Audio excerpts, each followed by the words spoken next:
Good night, teacher.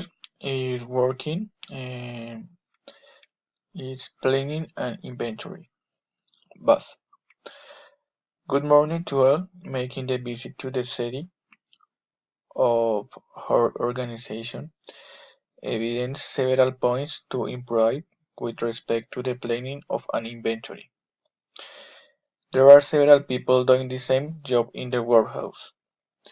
Note that there, in the strange place, John was carrying several heavy boxes without the help of another pattern. And also saw the product check is not being done in the mornings. There are several ways to do this work without affecting the reception schedules.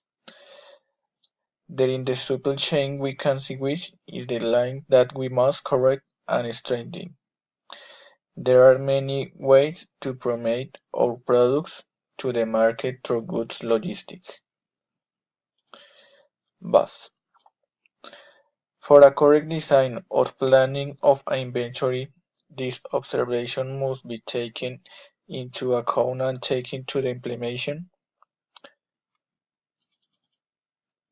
I'm going to make a checklist. You are going to organize all the boxes and the store team. John is not going to make the label of the boxes. After finish the production, our raw materials are going to be sold, and the next layout is going to be designed in Germany. This is final presentation to the dialogue for the change. Thank you.